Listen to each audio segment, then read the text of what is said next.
கரூரில் நடந்து முடிந்த முதலமைச்சர் பங்கெடுத்த கூட்டம்.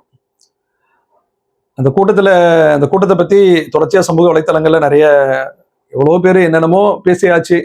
அதை பத்தி எல்லாம் நூக்கன் கார்னர் எடுத்து போட்டு இதெல்லாம் ஒரு கூட்டமா, இதுல ஒரு முதலமைச்சராவா இவர் நடந்துக்கிட்டாரு அப்படின்றதெல்லாம் ஒரு பக்கம்.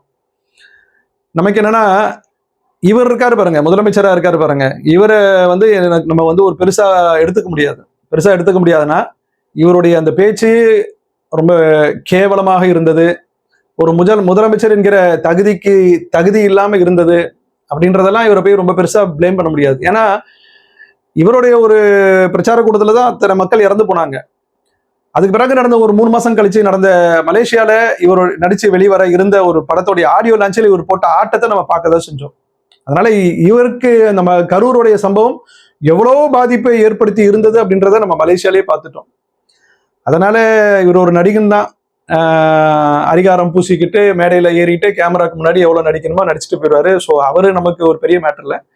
இந்த உட்கார்ந்து இருக்கிற ஜனங்க இருக்காங்க பாருங்க, அந்த கூட்டத்துல பங்கெடுக்க வந்த ஜனங்க, நம்ம கரூர் மக்களை சொல்லல, ஏன்னா வந்தவங்க பல ஊருக்குல இருந்து வந்திருப்பாங்க, அவங்க ரசிக கூட்டம் தானே, எல்லாம் வந்திருப்பாங்க. வந்திருந்த மக்களுடைய அந்த நடவடிக்கை நீங்க பாத்தீங்கன்னு சொன்னா ரொம்ப பெரிய ஆச்சரியமா இருக்கும். ஏன்னா இப்படியான ஒரு சம்பவம், சோக சம்பவம் நடந்து அதுக்காக நடைபெறுகின்ற ஒரு கூட்டம் அப்படின்னா, அது தொடர்பான ஒரு கூட்டம் அப்படின்னா அப்படியே சோகமே உருவமாகத்தான் அங்க இருக்கும். மக்கள் எல்லாரும் அப்படியே அந்த கண்ணீர் கவலையோட அந்த அந்த சம்பவம் அவங்களுடைய மனசுல இருந்து நீங்காம அப்படின்ற அந்த மாதிரி தான் இருக்கும். நீங்க பார்க்கலாம், எப்போ அந்த கும்பகோணத்தில் குழந்தைகள் இறந்து போன பள்ளிக்கூட குழந்தைகள் தீ விபத்துல இறந்து போனாங்க பாருங்க, அது தொடர்பான அந்த நினைவு கூட்டம் இப்ப வரைக்கும் நடந்துட்டு இருக்கு. நீங்க அந்த சம்பவம் நடக்கும்போது பாத்தீங்கன்னா அதுக்கான நினைவு கூட்டத்தை நடத்துவாங்க. எல்லா பிள்ளைகளுடைய புகைப்படங்களும் இருக்கும். அப்படியே அன்னைக்கு அந்த ஊரே பாத்தீங்கன்னா சோகமாக இருக்கும். சுனாமி 2004 சுனாமியோடைய அந்த நினைவு வரும்போது, டிசம்பர் 26 வரும்போது பாத்தீங்கன்னா அந்த நாளுக்கு உரிய ஒரு முக்கியத்துவம் கொடுப்பாங்க.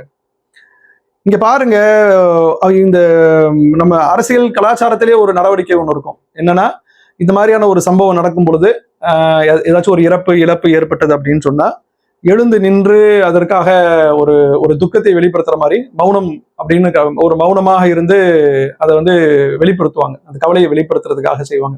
சட்டசபைகள்ல நடக்கும், பல கூட்டங்கள்ல நடக்கும். இங்க எதுவுமே இல்லைங்க. நின்ன உடனே, தலைவரை பார்த்த உடனே மக்கள் ஆரவாரத்துல கத்துறது, விசில் அடிச்சு கலாட்டா பண்றது, அந்த கூட்டம் முடிகிற வரையிலுமே சரி ஒரே இறைச்சல் சத்தம்.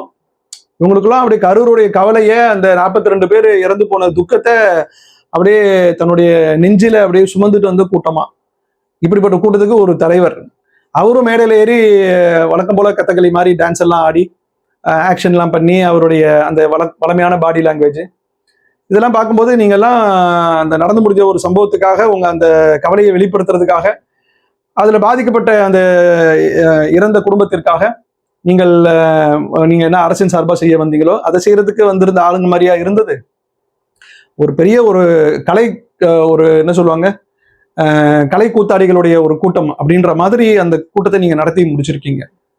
அந்த முகத்துல யார் முகத்திலுமே கவலை இல்லை, துக்கம் இல்லை, அழுகை இல்லை, எதுவுமே இல்லை. நீங்க எல்லாரும் அப்படியே கண்ணீர் கவலையோட இல்லாவிட்டால் கூட இவ்வளவு பெரிய ஆரவாரமா நடத்துறதுக்கு அது என்னது? அவ்வளவு பெரிய சந்தோஷத்தை கொண்டாடுற ஒரு கூட்டமா? அங்க சந்தோஷம்தான் மேலோங்கி இருந்தது.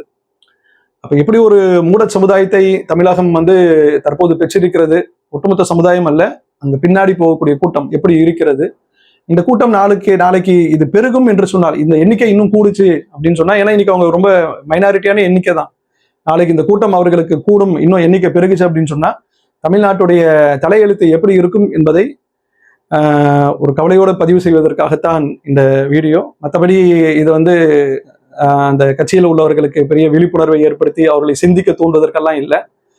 ஒரு பெரிய மூட சமுதாயம் உருவாகிட்டு இருக்கு. இது ஒரு புற்றுநோய் மாதிரி அப்படியே இது பெருக ஆரம்பிச்சதுன்னா அது அப்படியே மல்டிபிளா பெருகிட்டே இருக்கும். அப்படி பெருகி போச்சு அப்படின்னு சொன்னா தமிழ்நாடு எவ்வளவு பெரிய ஒரு நாசத்தை சந்திக்கும் என்பதற்கு ஒரு எச்சரிக்கைப்படுத்துவதற்காகத்தான் இந்த காணொளி.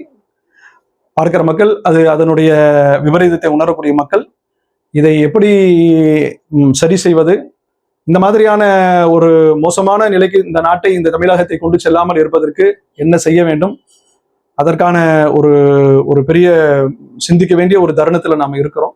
வரக்கூடிய தேர்தல்கள், இடைத்தேர்தல்கள் இது எந்த மாதிரியான ரிசல்ட்ல போய் முடியுன்றது தெரியல. இன்னைக்கு இருக்கிற ஒரு ஒரு ஒரு வெறிப்பிடித்த ஒரு சமூகம் உருவாக்கி இருக்கக்கூடிய ஒரு சமுதாயத்தை உருவாக்கி இருக்கக்கூடிய நேரத்துல அது எப்படி ஓட்டுகளாக மாறும் என்பது தெரியல. இருப்பினும் பொறுத்திருந்து பார்ப்போம். நாம நம்முடைய சிந்தனைகளை இழந்து விடாமல் அறிவோடு எந்த ஒன்றையும் அணுகக்கூடிய ஒரு தெளிவான சமூகத்தை நாம் மட்டுமல்ல இந்த தமிழகத்திலும் உருவாக்குவதற்கு பாடுபடுவோம்.